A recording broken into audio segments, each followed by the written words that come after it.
मेले की पौराणिक और ऐतिहासिक उत्पत्ति। 1 पौराणिक कथा, चंद्रमा की गलती से कुंभ की शुरुआत। कुंभ मेले का उल्लेख वेदों में नहीं मिलता, लेकिन समुद्र मंथन की घटना से जुड़ी एक प्रसिद्ध दंतकथा इसकी उत्पत्ति का संकेत देती है। समुद्र मंथन और अमृत कलश की कहानी। पौराणिक मान्यताओं के अनुसार देवताओं और दानवों ने मिलकर क्षीर सागर का मंथन किया था ताकि अमृत प्राप्त किया जा सके। मंथन के दौरान कई दिव्य वस्तुएं निकली, लेकिन सबसे महत्वपूर्ण अमृत कुंभ कलश था, जिसे भगवान धन्वंतरी लेकर प्रकट हुए।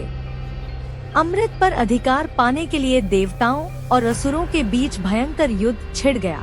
जब असुरों ने अमृत को हथियाने की कोशिश की, तो भगवान विष्णु ने इसे बचाने के लिए देवराज इंद्र के पुत्र जयंत को संकेत दिया कि वह अमृत कलश को लेकर भाग जाएं। चंद्रमा की गलती और अमृत की 4 बूंदें। जयंत अमृत कलश को लेकर देवलोक की ओर भाग रहे थे, लेकिन असुरों ने उनका पीछा किया। देवताओं और असुरों के बीच 12 दिनों तक भयंकर युद्ध हुआ। इसी दौरान जयंत चंद्रमा की चूक के कारण अमृत कलश को संभाल नहीं पाए और उससे 4 स्थानों पर अमृत की बूंदें गिर गईं।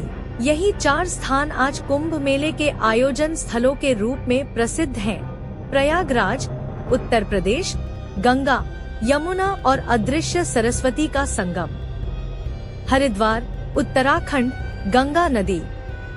उज्जैन मध्य प्रदेश, क्षिप्रा नदी। नासिक महाराष्ट्र, गोदावरी नदी।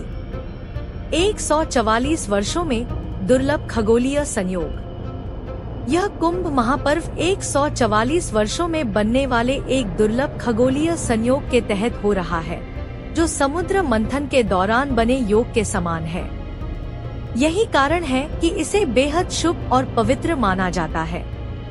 3 महाकुंभ 2025 का भव्य आयोजन। महाकुंभ में 1.65 करोड़ श्रद्धालुओं की आस्था की डुबकी। प्रयागराज में महाकुंभ का शुभारंभ हो चुका है, जिसमें पौष पूर्णिमा के अवसर पर सुबह 4 बजे से 44 घाटों पर पहला स्नान हुआ।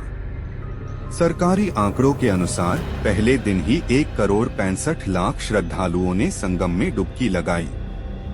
हेलीकॉप्टर से श्रद्धालुओं पर पुष्प वर्षा की गई। संगम जाने के सभी रास्तों पर रात भर भक्तों की भीड़ रही। वाहनों की एंट्री बंद होने के कारण श्रद्धालु 12 किलोमीटर पैदल चलकर संगम पहुंचे। विदेशी श्रद्धालु और सुरक्षा व्यवस्था। जर्मनी, ब्राजील, रूस सहित 20 से अधिक देशों से श्रद्धालु कुंभ पहुंचे। 60,000 सुरक्षाकर्मी, एनएसजी कमांडो और पैरामिलिट्री फोर्स तैनात हैं। ब्राजील से आए श्रद्धालु फ्रांसिस्को ने कहा, मैं योग का अभ्यास करता हूँ, मोक्ष की खोज में हूँ। भारत दुनिया का आध्यात्मिक हृदय है। जय श्री राम। संगम पर भव्य पेशवाई और नागा साधुओं का तांडव। त्रिशूल, भाला और तलवारों के साथ नागा साधुओं की भव्य पेशवाई निकली। संत हाथी घोड़ों पर सवार होकर हर हर महादेव के जय घोष के साथ संगम पहुंचे। डमरू और शंखनाद से पूरा कुंभ क्षेत्र गूंज उठा। 4 आधुनिक युग में कुंभ और डिजिटल नवाचार। एप्पल को-फाउंडर स्टीव जॉब्स की पत्नी कुंभ में। एप्पल के सह संस्थापक स्टीव जॉब्स की पत्नी लॉरेन पॉवेल जॉब्स कुंभ मेले में पहुंची और निरंजनी अखाड़े में अनुष्ठान किया। गूगल का कुंभ स्पेशल फीचर। गल ने कुंभ मेले के लिए स्पेशल एनिमेशन जोड़ा, जिसमें महाकुंभ टाइप करने पर वर्चुअल फूलों की वर्षा होती है। निष्कर्ष, कुंभ महज एक धार्मिक आयोजन नहीं, बल्कि आस्था, संस्कृति और आध्यात्मिकता का महापर्व है। पौराणिक कथा इसे समुद्र मंथन से जोड़ती है। इतिहास में इसका उल्लेख प्राचीन काल से मिलता है। समय के साथ कुंभ ने ऐतिहासिक और आध्यात्मिक रूप से विशाल स्वरूप ग्रहण किया है। आज यह दुनिया का सबसे बड़ा धार्मिक आयोजन बन चुका है, जिसमें देश विदेश के करोड़ों श्रद्धालु मोक्ष और आत्म शुद्धि के लिए संगम में डुबकी लगाते हैं। हर हर महादेव।